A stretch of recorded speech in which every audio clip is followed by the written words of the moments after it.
The story started with Nikki Halstead, a highly trained soldier in the U.S. Army. She said that the Army had trained her to kill people during missions, but no one had ever taught her how to bring a child into the world or how to be a good mother. She had to learn that on her own. One day, Nikki called her 3-year-old daughter, Chloe, over the phone and wished her a happy birthday. She apologized for missing her birthday again because she was away on a military mission. 2 years later, Nikki was still serving in the Army. She once again wished Chloe a happy birthday over the phone and celebrated it with her fellow soldiers. She promised Chloe that she would be with her on her next birthday. Years passed, and Chloe turned 15, but Nikki was still busy with her job. She apologized again, and Chloe said she understood the military rules. She even told Nikki that she was her best friend. Nikki said after her husband died, she had to come home for good and stay with Chloe. When Chloe's 16th birthday arrived, Nikki finally came home and planned a birthday celebration. But Chloe was no longer interested. She argued that she was grown up and wanted to celebrate with her friends instead. Chloe blamed Nikki for risking her life to protect everyone else, while failing to protect her own family. She said Nikki had forgotten both her and her father, and now she was trying to fix everything too late. After the argument, Chloe angrily left the house and went to a bar with her friends. At the bar, one of Chloe's friends pointed out a handsome young man named Ben. Chloe found him attractive, and her friends encouraged her to talk to him. At the same time, Nikki became worried about Chloe. She tracked her location and headed to the bar. Chloe happily celebrated her birthday with Ben. After a while, her friends left. Secretly, Ben mixed a sedative into Chloe's drink. She unknowingly drank it. Soon, Nikki reached the bar and asked Chloe's friends where she was. They told her Chloe was inside celebrating with Ben. Nikki rushed into the bar but was shocked to see Ben and his men carrying the unconscious Chloe outside. She immediately chased their car to rescue her daughter.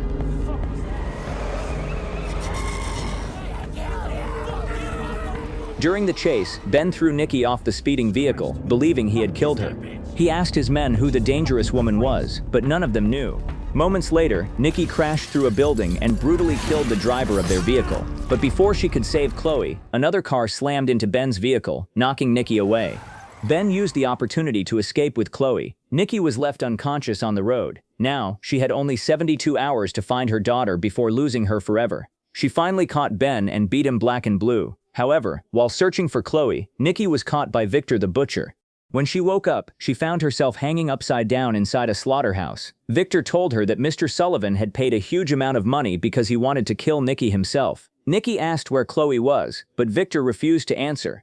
Instead, he mocked her, saying that she had burned down an entire brothel while searching for her daughter and had killed 5 of Sullivan's men. Because of her actions, the syndicate had lost a lot of money. Nikki then asked if Sullivan was the leader of the syndicate. Victor showed her Ben's dead body hanging upside down with animal carcasses. He revealed that Ben was only a scout who tricked young girls into the trafficking network. Sullivan became furious after Ben revealed the location of his most profitable brothel and unknowingly targeted the daughter of a highly trained soldier. Nikki gave Victor one last chance to tell her where Chloe was. Victor only laughed, stabbed her in the thigh, and walked away to answer a phone call from Sullivan. Taking advantage of the moment, Nikki freed herself. Victor attacked her with a meat cleaver, but Nikki quickly overpowered him and brutally stabbed him.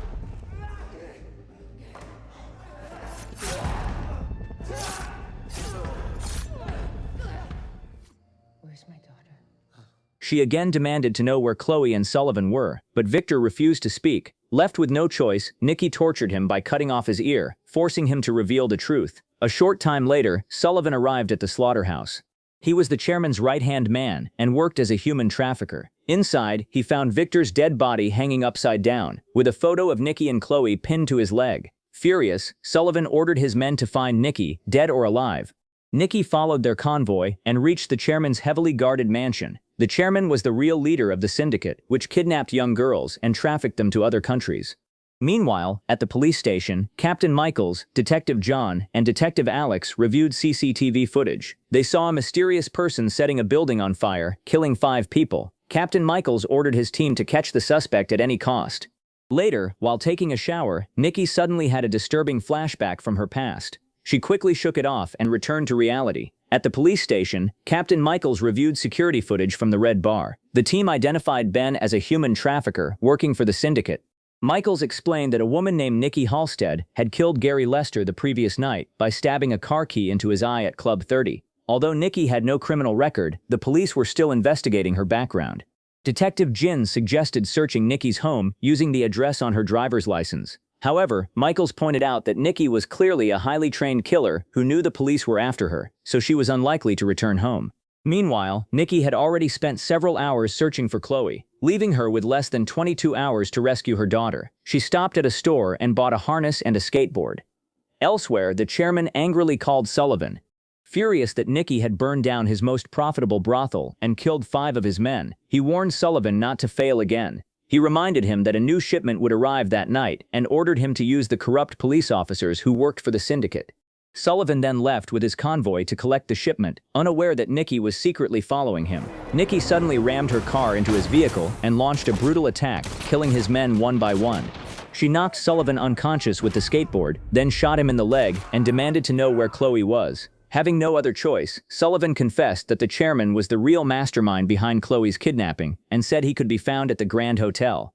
After getting the information, Nikki immediately killed Sullivan. She then opened the trunk of a car and found Chloe inside, badly beaten and covered in bruises. Seeing her daughter triggered a painful flashback in Nikki's mind, where she briefly remembered a dead body lying on a stretcher. She quickly snapped back to reality and took Chloe home. Unknown to Nikki, Detective Jin had followed her and watched from outside the house. Inside, Nikki comforted Chloe, promising that she was finally safe and that no one would ever hurt her again.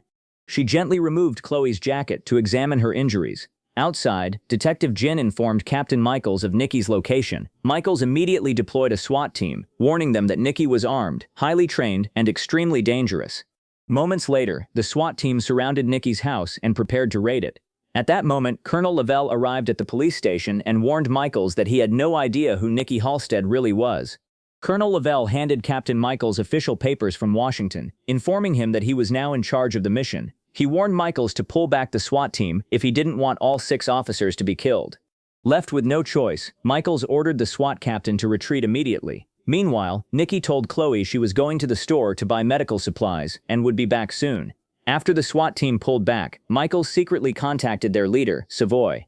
He ordered the team to switch off their body cameras and kill Nikki. As Nikki walked toward the store, she sensed something was wrong after noticing several suspicious cars parked along the road. The SWAT officers quietly surrounded a large dumpster, believing Nikki was hiding there. However, they didn't realize she had already gotten behind them. A short while later, Nikki contacted the police station through a SWAT officer's body camera. She calmly informed them that she had defeated the entire team and suggested they send ambulances for the injured officers. Colonel Lavelle angrily confronted Michaels over his actions. He then spoke to Nikki through a walkie-talkie. Nikki immediately recognized his voice. Lavelle told her he had come to bring her back, but Nikki refused. She explained that the syndicate had kidnapped her daughter, and she would not leave until Chloe was safe. Nikki rushed home, only to discover that Chloe had been kidnapped once again. Detective Jin held her at gunpoint, but Nikki quickly overpowered him. She demanded to know where Chloe was. Jin insisted he was a police officer and had come to rescue Chloe, but by the time he arrived, the syndicate had already taken her away. After knocking Jin unconscious, Nikki blamed herself for leaving Chloe alone. Now, she had only 11 hours left to save her daughter. Meanwhile, Colonel Lavelle asked Captain Michaels why he was so determined to protect the human traffickers Nikki had been killing. Michaels arrogantly replied that he was the law in the city. Lavelle reminded him that Nikki had sacrificed everything for her country and was a true hero. Soon, the police raided Nikki's house, but all they found was Detective Jin handcuffed to the bedroom door. Michaels ordered a town-wide search for Nikki. At the same time, Detective Alex arrested Michaels on charges of fraud, bribery, abuse of authority, and protecting criminal activities. Furious, Michaels confronted Lavelle and grabbed him, but Lavelle slammed him into a nearby police car and subdued him. Meanwhile, Nikki arrived at the Grand Hotel, the headquarters of the trafficking operation. A new shipment of kidnapped girls had just arrived there. Waiting for the right moment, Nikki quietly punctured her car's fuel tank with a pair of pliers. She then approached a guard and pretended to ask for help. Before he could react, she shot him in the head. Nikki entered the hotel, freed the kidnapped girls, and destroyed the CCTV cameras as she moved through the building. The emergency alarm soon alerted the chairman, who was inside a room with one of the captive girls. Before long, Nikki turned on the gas stoves, filling the hotel with leaking gas. Outside, the fuel leaking from her car finally caught fire, causing the vehicle to explode. The massive blast cut off the hotel's electricity, throwing the entire building into darkness. The entire syndicate panicked and began searching for Nikki, unaware that she was a former elite soldier trained for combat. Nikki threw a burning piece of paper into the hotel kitchen, triggering a fire that killed several guards.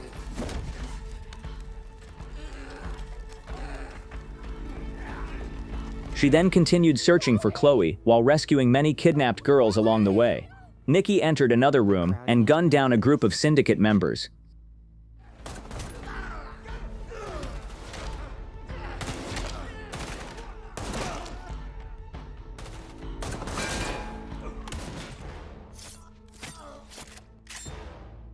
Suddenly, one guard attacked her from behind and tried to strangle her with a wire.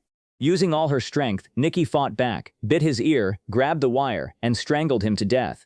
Exhausted, Nikki sat against a wall and broke down in tears. Moments later, Chloe appeared and comforted her, saying everything would be all right.